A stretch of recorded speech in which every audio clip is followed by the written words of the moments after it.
एक समृद्ध और शक्तिशाली राज्य जहां न्याय और धर्म का शासन था। यहां भुवन नाम का महामंत्री रहता था। वह केवल पद और प्रतिष्ठा से बड़ा नहीं था, बल्कि उसका हृदय परमात्मा की अटूट भक्ति से ओतप्रोत था। उसकी आंखों में दया थी और वाणी में गजब का संयम। महाराज, अनर्थ हो गया। कल रात के भीषण ओलों ने मेरी महीनों की मेहनत मिट्टी में मिला दी। मेरी सारी फसल बर्बाद हो गई महाराज। अब मेरा परिवार, मेरे छोटे छोटे बच्चे भूखे मर जाएंगे। ये कैसा अन्याय है प्रभु का। हमने किसका क्या बिगाड़ा था जो भगवान ने हमसे हमारा निवाला छीन लिया। वत्स, विचलित मत हो, धीरज रखो। ये आंसू पोंछ लो, क्योंकि परमात्मा कभी किसी का बुरा नहीं चाहते। प्रकृति का अपना एक गुप्त चक्र है जिसे हम इंसान तुरंत नहीं समझ पाते। जो आज हमें बर्बादी और तबाही दिख रही है, शायद वही कल की नई हरियाली के लिए उपजाऊ खाद बने। हमेशा एक बात गांठ बांध लो, परमात्मा जो करते हैं अच्छा के लिए ही करते हैं। भुवन, तुम्हारी ये दार्शनिक बातें अपनी जगह ठीक है, पर इस बेचारे का पेट इन बातों से नहीं भरेगा। वास्तविकता देखो, इसकी फसल नष्ट हो चुकी है। महाराज, वास्तविकता ही तो कह रहा हूं। ईश्वर ने हमें ये राजकोष और ये अधिकार इसीलिए दिए हैं ताकि हम उसकी व्यवस्था में एक माध्यम बन सकें। आज इस किसान का बुरा वक्त इसकी नहीं, बल्कि हमारे राजधर्म की परीक्षा है। महाराज, इसे तुरंत राजकोष से नए बीज, खाद और अगले 6 महीने का राशन दिया जाए। अगर प्रजा के संकट के समय ये राजकोष काम ना आए, तो पत्थर के इन टुकड़ों और सोने की ईंटों का क्या फायदा।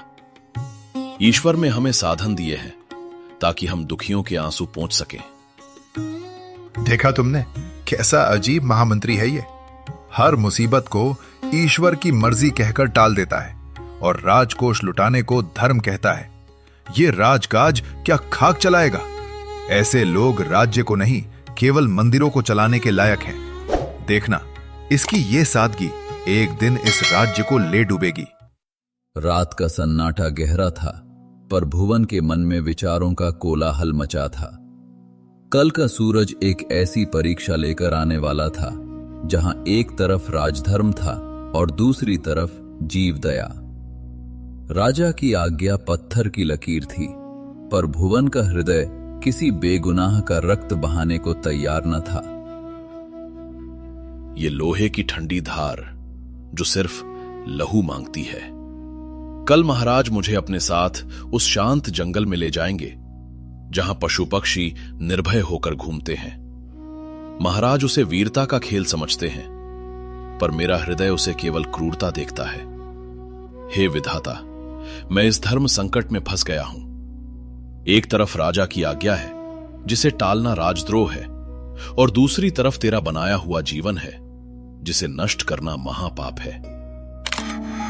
शस्त्रागार में गूंजती आरी की यह आवाज महज लकड़ी नहीं तराश रही थी, बल्कि एक भक्त के अडिग विश्वास को शक्ल दे रही थी। भुवन जानते थे कि यह लकड़ी का टुकड़ा उनकी जान भी ले सकता है, मगर उनके लिए आत्मा का शुद्ध होना शरीर के जीवित रहने से कहीं अधिक बड़ा था। लोग कहेंगे कि महामंत्री कायर हो गया है। लोग कहेंगे कि भुवन डरपोक है, पर प्रभु, तू तो जानता है कि मैं अपनी जान से नहीं, बल्कि अधर्म से डरता हूं। मैं ये लकड़ी की तलवार म्यान में डाल रहा हूं ताकि कल शिकार के समय अगर तलवार निकालने की नौबत आए तो किसी बेगुनाह का गला न कटे। मेरी ये चाल अगर पकड़ी गई तो मेरी गर्दन कलम कर दी जाएगी। पर मुझे तुझ पर भरोसा है। मेरी लाज अब तेरे हाथों में है। तू जो करेगा अच्छा ही करेगा। परंतु नियति का अपना ही क्रूर मजाक होता है। जहां एक ओर अटूट श्रद्धा थी, वहीं दूसरी ओर विश्वासघात की आंखें अंधेरे में चमक रही थी। भुवन जिसे अपनी रक्षा का कवच समझ रहे थे, शत्रु उसे उनके विनाश का हथियार बनाने की तैयारी कर चुका था। सब तेरी मर्जी है प्रभु, सब तेरी मर्जी। अगले दिन शस्त्र निरीक्षण के समय राजा के आदेश पर सभी सेनापति और सैनिक कतार में खड़े हो जाते हैं। राजा एक एक करके सबके शस्त्रों का निरीक्षण करते हैं। महाराज क्षमा करें, पर आज शस्त्रों की इस परीक्षा में एक विशेष तलवार छूट रही है। मैंने सुना है कि हमारे महामंत्री भुवन जी की तलवार में कुछ दिव्य शक्तियां आ गई हैं। वे अब लोहे और युद्ध की राजनीति से ऊपर उठ चुके हैं। क्यों ना आज हम सब उनकी उस महान तलवार के दर्शन करें। हाँ भुवन, मंत्री जी का तर्क भी सही है। एक योद्धा की पहचान उसके शस्त्र से होती है। मंत्री जी ने संदेह जताया है कि तुम्हारी तलवार में अब वो धार नहीं रही जो एक महामंत्री की होनी चाहिए। क्या तुम अपनी तलवार का प्रदर्शन करोगे? महाराज, शस्त्र का काम रक्षा करना है, प्रदर्शन करना नहीं। मेरी तलवार म्यान में ही सुरक्षित है और ईश्वर की कृपा से वही इस राज्य की सुरक्षा के लिए पर्याप्त है। देखा महाराज, ये कैसी अजीब बातें हैं। या तो महामंत्री जी डर रहे हैं या फिर म्यान के अंदर कुछ ऐसा है जिसे वे दुनिया से छुपाना चाहते हैं। कहीं ऐसा तो नहीं कि अहिंसा के मार्ग पर चलते चलते आपकी तलवार जंग खा गई है या फिर लोहा ही गायब हो गया है। हे परमात्मा, आज मेरी भक्ति और सच्चाई की अग्नि परीक्षा है। मैंने किसी की जान बचाने के लिए लकड़ी चुनी थी, छल के लिए नहीं। मेरी लाज अब तेरे हाथों में है। हे मालिक, जो तू करेगा अच्छा ही करेगा। भुवन, ये मेरा आदेश है। अपनी तलवार म्यान से बाहर निकालो और इस दरबार को दिखाओ कि तुम आज भी एक सक्षम योद्धा हो। भुवन पूरी शक्ति से म्यान से तलवार खींचते हैं। जैसे ही तलवार बाहर आती है, अचानक एक नीली दिव्य रोशनी पूरे हॉल में फैल जाती है। अद्भुत, अविश्वसनीय। भुवन, ये तो सबसे बेहतरीन फौलाद है। इसकी चमक तो बिजली जैसी है। मंत्री जी, आपके सारे संदेह धूल में मिल गए। भुवन जैसा निष्ठावान योद्धा और सच्चा भक्त इस राज्य का गौरव है। हमें आप पर गर्व है महामंत्री। दोपहर का समय था। राजा अपने निजी कक्ष में थे जहां शस्त्रों का संग्रह है। राजा एक रेशमी कपड़े से एक नई नक्काशीदार तलवार को पोंछ रहे हैं। भुवन पास ही हाथ जोड़कर खड़े हैं। धूप खिड़की से छनकर तलवार पर पड़ रही है। अद्भुत। भुवन, इस तलवार की बनावट देखो। इसकी धार इतनी सूक्ष्म और घातक है कि हवा में उड़ते बाल को भी दो टुकड़ों में बांट दे। एक कुशल योद्धा के हाथ में यह काल के समान है। एक जरा सा स्पर्श और शत्रु का अंत निश्चित है। अचानक राजा का ध्यान भटकता है और तलवार उनके हाथ से हल्की सी फिसलती है। राजा उसे पकड़ने की कोशिश करते हैं, पर अंगूठे के पास वाली उंगली धार से टकराकर कट जाती है। आह, मेरी उंगली! खून, इतना खून! पहरेदारों, वैद्य को बुलाओ, जल्दी करो, असहनीय पीड़ा हो रही है। महाराज, विचलित न हो। यह रक्त बहना भी नियति का हिस्सा है। धीरज रखिए, क्योंकि परमात्मा जो करते हैं अच्छे के लिए ही करते हैं। इस पीड़ा में भी निश्चित रूप से प्रभु ने आपके लिए कोई गहरी भलाई छिपाई होगी। क्या कहा तुमने? अच्छा ही करते हैं? भुवन, क्या तुम होश में हो? मेरा अंग भंग हो गया है। मैं पीड़ा से कराह रहा हूं और तुम यहां खड़े होकर दर्शन झाड़ रहे हो। क्या मेरी तकलीफ तुम्हारे लिए एक तमाशा है? क्या तुम मेरे दुख का मजाक उड़ा रहे हो? तभी धड़ाम से द्वार खुलता है। मंत्री, जो बाहर ही खड़ा सब सुन रहा था, तेजी से अंदर आता है और आग में घी डालने का काम शुरू करता है। महाराज, ये घोर अपमान है। मैंने कहा था ना, ये आदमी सांप है। देखिए इसकी धृष्टता। आपके जख्मों पर नमक छिड़क रहा है। ये गद्दार है महाराज। जो व्यक्ति राजा के अंग भंग होने पर उसे अच्छा कहे, वो निश्चित रूप से आपके विनाश की कामना कर रहा है। इसे तुरंत दंड मिलना चाहिए, वरना प्रजा में गलत संदेश जाएगा। सत्य कहते हो मंत्री जी। भुवन, तुम्हारी ये अच्छाई आज तुम्हारी बर्बादी बनेगी। पहरेदारों, इसे अभी के अभी यहां से ले जाओ और काल कोठरी में डाल दो। आज से ये महामंत्री नहीं, एक अपराधी है। सैनिक भुवन को पकड़ लेते हैं। भुवन बिना किसी विरोध के वैसी ही शांत मुस्कान के साथ बाहर जाने लगते हैं। पीछे राजा अपनी उंगली पकड़े गुस्से में कांप रहे हैं। समय का चक्र बड़ी विचित्र चाल चलता है। कल तक जो व्यक्ति राज्य का भाग्य लिखता था, आज वही नियति के खेल में सलाखों के पीछे था। राजा का प्रेम क्रोध की अग्नि में जलकर राख हो चुका था, लेकिन भुवन के चेहरे पर कोठरी का अंधेरा भी शिकन न ला सका। भुवन, क्या अब भी तुम्हारी जुबान खामोश नहीं होगी? मैंने तुम्हें अपना भाई माना, अपनी सल्तनत का सबसे बड़ा सलाहकार बनाया, और आज जब मैं लहूलुहान हूं, मेरी उंगली कट चुकी है, तो तुम निर्लज्ज होकर कहते हो अच्छा हुआ। क्या मेरी मौत पर भी तुम यही कहते? क्या तुम्हारी भक्ति ने तुम्हें इतना पत्थर दिल बना दिया है? महाराज, मनुष्य की दृष्टि केवल आज के दुख को देखती है, पर परमात्मा आने वाले कल की रक्षा को देखते हैं। उंगली कटना शरीर के लिए पीड़ादायक हो सकता है, पर शायद यह छोटी सी चोट किसी बहुत बड़ी विपत्ति को टालने का संकेत हो। विश्वास रखिए महाराज, ईश्वर की मर्जी में ही सबकी भलाई है। इसमें भी कुछ न कुछ अच्छा ही छिपा है। भुवन के इन शब्दों ने आग में घी का काम किया। राजा की आंखों में प्रतिशोध की ज्वाला और तेज हो गई। बस बहुत हुआ तुम्हारा ये ढोंग और ये बेकार का ज्ञान। सैनिकों, इसे काल कोठरी के उस सबसे अंधेरे कोने में डाल दो जहां सूरज की एक किरण भी न पहुंच सके।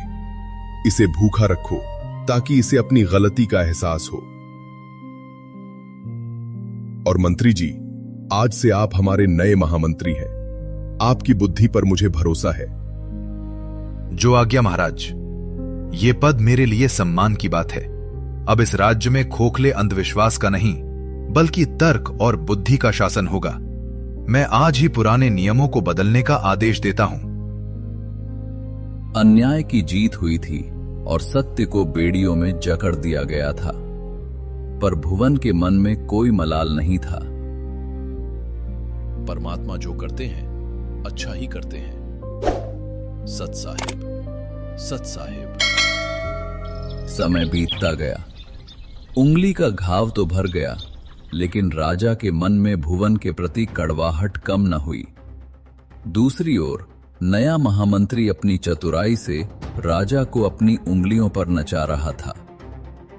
आज राजा के मनोरंजन के नाम पर मंत्री ने एक ऐसी योजना बनाई थी जो उनके भाग्य को बदलने वाली थी। महाराज, आज का दिन अद्भुत है। मैंने सुना है कि उस सुदूर घने जंगल की ओर, जहां आज तक किसी शिकारी के कदम नहीं पड़े, वहां स्वर्ण मृग जैसे दुर्लभ हिरण दिखाई दिए हैं। आज हम वहीं अपनी वीरता का झंडा गाड़ेंगे। लेकिन मंत्री जी, उस इलाके के बारे में मैंने सुना है कि वह बहुत खतरनाक और अनजाना है। क्या हमें अपनी सेना की एक टुकड़ी को साथ नहीं लेना चाहिए? सावधानी ही सुरक्षा है। सेना? महाराज, क्या आपको अपनी भुजाओं और मेरी बुद्धि पर भरोसा नहीं? सैकड़ों सैनिकों का शोर शिकार को भगा देगा।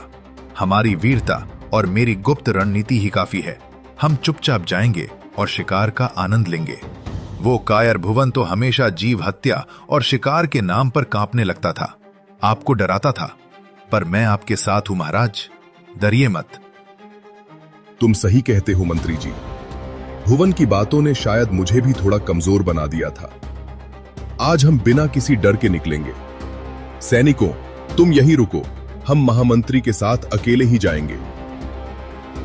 अहंकार जब सर चढ़कर बोलता है तो इंसान को आने वाला खतरा दिखाई नहीं देता।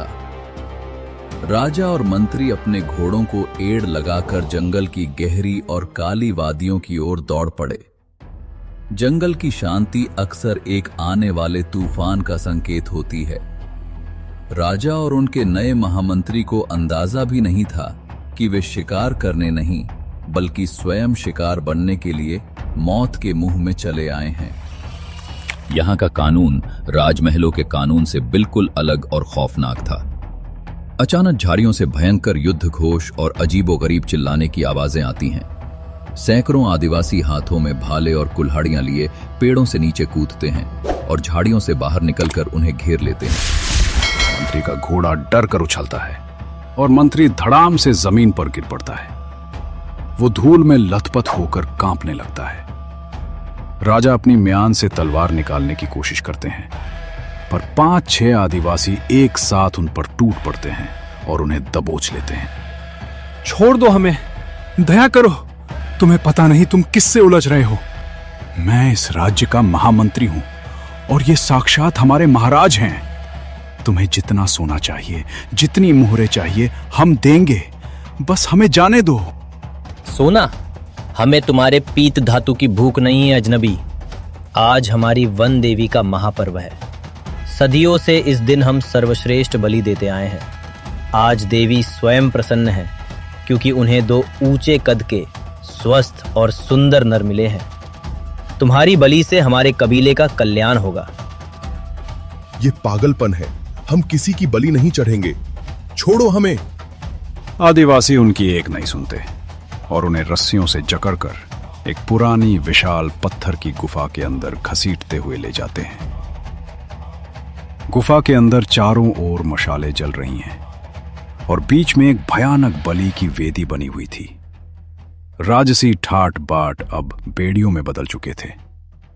गुफा के भीतर गूंजती ढोल की थाप मौत के तांडव की तैयारी कर रही थी। मौत की परछाई अब उनके सिर पर मंडरा रही थी। गुफा में गूंजते ढोलों की आवाज और मंत्रों की धमक ने राजा के दिल की धड़कनें बढ़ा दी थीं। शिकार की तलाश में निकले राजा अब खुद एक खौफनाक बलि बनने जा रहे थे। ये लीजिए तांत्रिक जी, आज तो 2-2 हट्टे कट्टे इंसान हाथ लग गए हैं। देवी माँ खुश हो जाएंगी इन दोनों की बलि लेकर। तांत्रिक अपने स्थान से उठता है और हाथ में एक तेज धार वाला बड़ा खंजर लेकर राजा के पास आता है। वो राजा के शरीर का बारीकी से निरीक्षण करना शुरू करता है। सरदार, ये बलि स्वीकार नहीं की जा सकती। इस व्यक्ति की तो एक उंगली कटी हुई है। तो क्या हुआ पुजारी जी, जरा सी उंगली ही तो कटी है, बाकी शरीर तो देखो कितना हट्टा कट्टा और बलवान है। ये तो हमारी देवी के लिए श्रेष्ठ भेंट है। मूर्ख, हमारी परंपरा को भूल गए। वन देवी को केवल पूर्ण बलि अर्पित की जाती है। जिस शरीर का कोई भी अंग खंडित हो, कटा हो या अशुद्ध हो, उसकी बलि देने से देवी प्रसन्न नहीं बल्कि क्रोधित हो जाएंगी। ये अपूर्ण शरीर हमारे पूरे कबीले के विनाश का कारण बनेगा। ये व्यक्ति अशुद्ध है, इसे अभी के अभी यहां से बाहर फेंक दो। आदिवासी तुरंत राजा की रस्सियां काट देते हैं और उन्हें धक्के मारते हुए गुफा के मुहाने से बाहर जंगल की झाड़ियों में फेंक देते हैं। राजा हांफते हुए और बदहवास होकर दूर एक पुराने पेड़ के पीछे छुप जाता है। पुजारी जी, दया करो, मेरी भी उंगली चेक करो, शायद मेरी भी कोई हड्डी टूटी हो। देखो, शायद मेरे कान में कोई कमी हो। मुझे भी छोड़ दो पुजारी जी, मैं भी अशुद्ध हूं। चुप हो जा कायर, तेरा शरीर बिल्कुल सही है, तेरा अंग अंग सलामत है और तेरी खाल पर एक खरोंच तक नहीं है। देवी की प्यास आज तेरे ही रक्त से बुझेगी। इसकी बलि की तैयारी करो।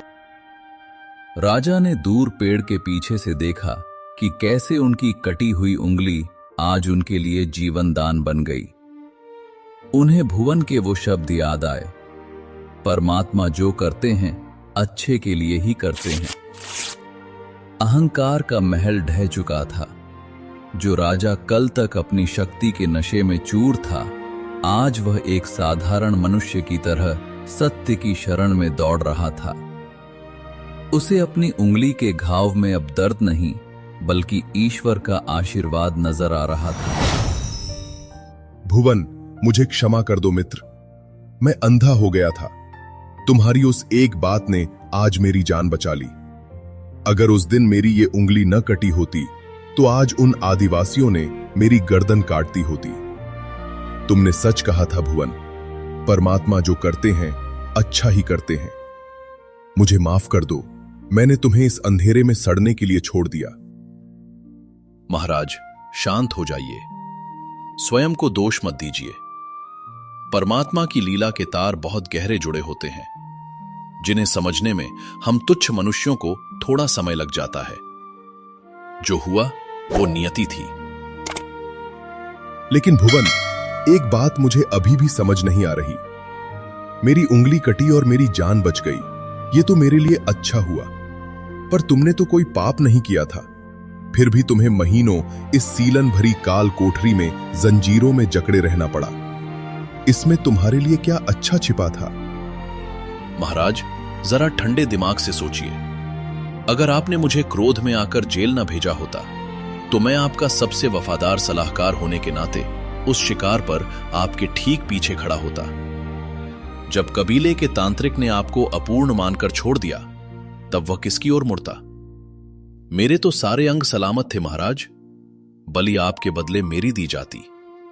मेरा जेल आना ही मेरी जान बचने का सबसे बड़ा कारण बना।